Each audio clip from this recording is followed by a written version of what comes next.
Assalamualaikum warahmatullahi wabarakatuh. Alhamdulillah wa syukurillah wassalatu wassalamu ala rasulillah wa ala alihi wa sahbihi wa wala amma ba'du. Puji dan syukur marilah kita panjatkan kehadirat Allah Subhanahu wa taala. Salat dan salam semoga senantiasa tercurah limpahkan kepada Nabi Muhammad sallallahu alaihi wasallam, kepada keluarganya, para sahabatnya, para tabi'in. Mudah-mudahan sampai kepada kita selaku umatnya yang senantiasa mengharapkan syafaatul uzma di hari kiamat, dan mudah-mudahan kita mendapatkannya amin ya rabbal alamin. Baik, sebelumnya saya ingin menyampaikan turut berduka cita atas tragedi G30 SPKI yang kemarin ya, mengenang G30 SPKI, di mana terjadi banyak pembantaian terhadap ulama, kiai, ustadz, para santri, bahkan jenderal-jenderal pun banyak yang jadi korban. Baik, kita ke materi. Sebenarnya materi ini telah disampaikan pada semester-semester yang lalu, namun ini hanya untuk mengingatkan bahwasanya tafsir memiliki bentuk dan metode. Tafsir di sini maksudnya adalah tafsir klasik ya. Dari segi pengertian, metode itu berasal dari bahasa Yunani, yaitu metodos, yang berarti cara atau jalan. Dalam bahasa Inggris ditulis dengan kata metode. Sedangkan dalam bahasa Arab biasa disebut dengan istilah thoriqoh. Itu namanya metode dalam bahasa Indonesia. Secara bahasa, tafsir diambil dari kata fassara yufassiru tafsiron, yang berarti menjelaskan, mengungkapkan, menyingkap, dan lain sebagainya. Itu makna dari kata tafsir. Berarti metode tafsir, metode penafsiran adalah cara para mufassir dalam menjelaskan maksud Allah Subhanahu wa taala dalam Al-Qur'an sesuai kemampuan yang dimilikinya. Nah, itu. Kemudian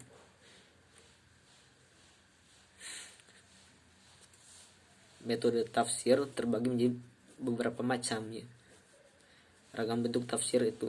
Yang pertama ada bentuk tafsir bil ma'sur atau tafsir bin naql. Jadi menafsirkan ayat Al-Quran dengan ayat Al-Quran lagi, atau dengan hadis, atau dengan perkataan para sahabat. Contohnya menafsirkan Al-Quran dengan Al-Quran. Inna anzalnahu fi lailatin mubarakatin inna kunna mundzirin. Artinya, sesungguhnya kami menurunkan pada suatu malam yang diberkahi, dan sesungguhnya kamilah yang memberi peringatan. Ayat ini dijelaskan oleh ayat yang lainnya, yaitu inna anzalnahu fi lailatul qadr.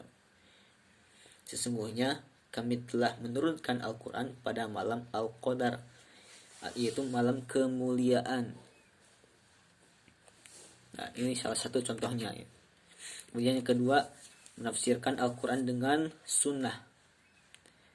Di dalam Al-Quran, Allah Subhanahu wa taala menjelaskan tentang aqimus sholah, dirikan sholat. Di sana ada kata aqimu yang berarti fi'il amr, perintah. Di dalam kaidah ushul fikih dikatakan al-aslu fil amri lil wujub. Asal dari perintah hukumnya wajib. Apa itu wajib? Dikatakan lagi dalam ushul fikih mayusabu ala fi'lihi wa yu'aqabu ala tarkihi. Mendapatkan pahala jika dilaksanakan dan berdosa atau akan disiksa jika meninggalkan. Tetapi dalam Al-Quran Allah Subhanahu wa taala tidak menjelaskan secara rinci bagaimana tata cara sholat.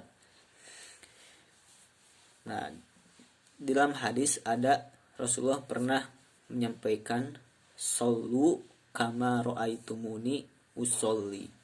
Sholatlah kalian sebagaimana kalian melihat aku sholat. Di sini secara tidak langsung merupakan Rasulullah menjelaskan maksud lafaz aqimus sholah yang ada di dalam Al-Quran. Nah, itu salah satu contoh menafsirkan Al-Quran dengan sunnah. Kemudian yang ketiga, menafsirkan Al-Quran dengan perkataan para sahabat.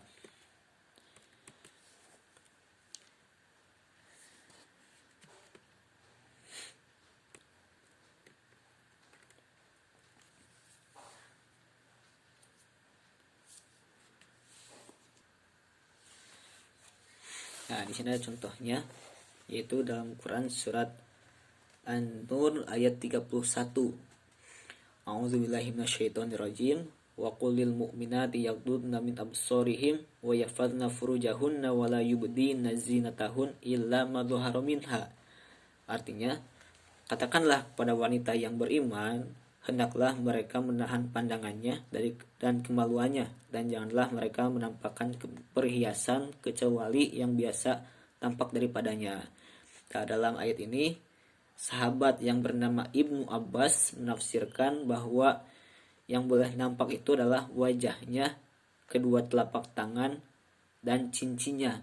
Ini tafsir Ibnu Abbas, dimana kita tahu bahwa Ibnu Abbas itu seorang sahabat yang memiliki ilmu yang sangat tinggi, paham agamanya, karena beliau didoakan oleh Rasul, Allahumma faqihu fid din wa'allimhu ta'wil. Ya Allah, pahamkanlah Ibnu Abbas dalam agama dan juga ta'wil, sehingga dari sanalah tafsir Ibnu Abbas menjadi rujukan utama tafsir para sahabat yang lain sebagiannya, dan juga para ulama yang hidup setelah Ibnu Abbas. Jadi jadikan sumber tafsir Ibnu Abbas itu, karena tadi mendapatkan doa langsung dari baginda Rasulullah Muhammad Sallallahu Alaihi Wasallam. Kemudian ada pula tafsir birroi. Tafsir ini biasa dikenal dengan tafsir bidiroyah. Kalau tadi tafsir birriwayah, tafsir bil maksur itu. Kalau ini tafsir bidiroyah atau tafsir bil maqbul. Artinya penafsiran ini tampak merujuk kepada periwayatan melainkan pada kekuatan rasio. Jadi tafsir ini menafsirkan Al-Quran sesuai dengan akal, sesuai dengan rasio yang kita miliki.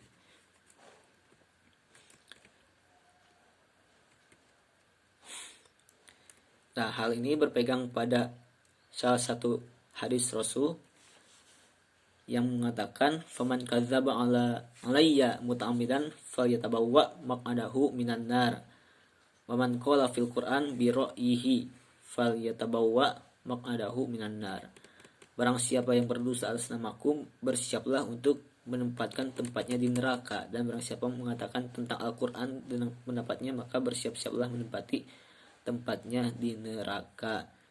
Memang ini menjadi kontroversi di kalangan ulama. Ada yang membolehkan, bahkan mengharuskan karena dianggap menyembunyikan ilmu, masuk neraka. Ada pula yang melarangnya karena hadis ini, karena berdusta atas nama baginda Rasul dan menafsirkan Al-Quran sesuai dengan pendapatnya. Jadi ini masih kontroversi.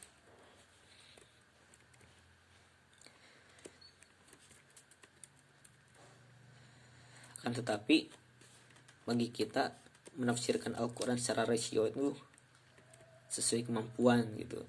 Jangan sampai ada mengarah ke jalan yang sesat. Itu baru tidak boleh, seperti tafsir yang dilakukan oleh orang-orang Syiah. Nah, itu tidak boleh. Jadi seorang mufassir harus memenuhi persyaratan, yaitu menguasai kaidah bahasa Arab, menguasai ilmu retorika, kemudian menguasai ilmu ushul fikih, asbabun nuzul, nasih mansukh, dan lain-lain. Nah, kemudian ada pula tafsir isyari. Tafsir isyari ini adalah tafsir sufi yang dilakukan oleh para ahli tasawuf. Mayoritas ulama mengatakan bahwa tafsir isyari adalah penafsiran yang mengabaikan makna dohirnya. Jadi secara makna batinnya yang tonjolkan kalau tafsir isyari ini. Makna isyarat tersebut biasanya dapat ditangkap oleh kelompok khusus yang dikaruniai ilmu tersendiri, atau bisa dikatakan ilmu laduni. Kemudian dalam metode tafsir yang pertama Izmali. Izmali ini adalah menafsirkan Al-Quran secara singkat, secara global. Nah, ini tafsir isyari. Adapun karakteristik metode Izmali yang pertama adalah seorang mufassir langsung menafsirkan ayat Al-Quran dari awal sampai akhir tanpa perbandingan dan tanpa penetapan judul. Kemudian yang kedua, mufassir tidak banyak mengemukakan pendapat dan idenya. Yang ketiga, mufassir tidak banyak memberikan penafsiran secara rinci, tetapi ringkas dan umum, meskipun pada beberapa ayat tertentu memberikan tafsiran yang agak luas namun tidak pada wilayah analisis.